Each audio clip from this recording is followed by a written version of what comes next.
उत्तराखंड के ऊंचे बर्फीले पहाड़ों के बीच अलकनंदा नदी के तट पर बसा है एक ऐसा धाम जिसे लोग धरती का बैकुंठ कहते हैं। एक ऐसी जगह जहां आज भी देवताओं की उपस्थिति महसूस की जाती है, जहां पहुंचते ही मन शांत हो जाता है और आत्मा को एक अलग ही दिव्य अनुभव होता है। यह है बद्रीनाथ धाम की पवित्र भूमि। लेकिन आखिर क्यों बद्रीनाथ धाम को धरती का बैकुंठ कहा जाता है?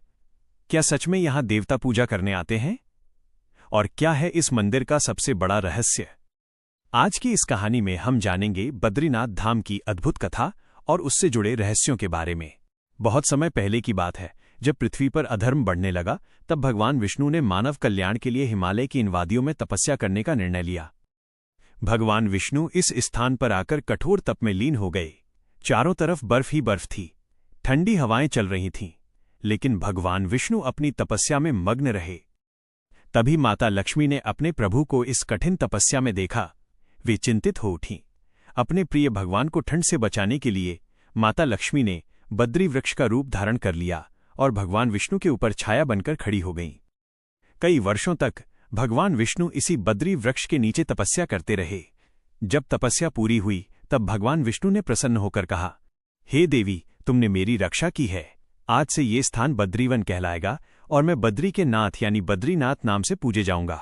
तभी से यह स्थान बद्रीनाथ धाम के नाम से प्रसिद्ध हो गया। लेकिन इस धाम का रहस्य यहीं खत्म नहीं होता। मान्यता है कि ये वही पवित्र मार्ग है जहां से महाभारत के बाद पांडव स्वर्ग की ओर गए थे। कहा जाता है कि बद्रीनाथ धाम स्वर्ग का द्वार है।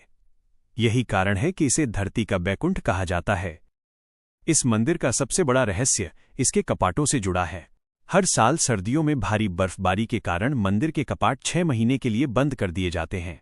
उस समय पूरा क्षेत्र बर्फ से ढक जाता है, कोई इंसान वहां नहीं रह सकता। लेकिन आश्चर्य की बात यह है कि जब 6 महीने बाद मंदिर के कपाट खोले जाते हैं, तो मंदिर के अंदर रखा दीपक जला हुआ मिलता है। भक्तों का मानना है कि इन 6 महीनों में देवता स्वयं आकर भगवान विष्णु की पूजा करते हैं। इसीलिए बद्रीनाथ धाम को देवभूमि कहा जाता है। मंदिर के पास स्थित तप्त कुंड भी किसी रहस्य से कम नहीं है। चारों तरफ बर्फीली ठंड, लेकिन कुंड का पानी हमेशा गर्म रहता है। श्रद्धालु मानते हैं कि इस कुंड में स्नान करने से सारे पाप नष्ट हो जाते हैं और मन पवित्र हो जाता है।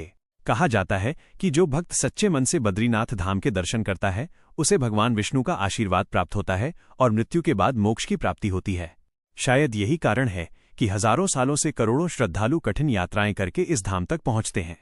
बर्फ से ढके पहाड़, अलकनंदा नदी की पवित्र धारा, घंटियों की आवाज और ओय नमो नारायणाय का गूंजता मंत्र, ये सब मिलकर ऐसा अनुभव कराते हैं मानो सच में धरती पर बैकुंठ उतर आया हो।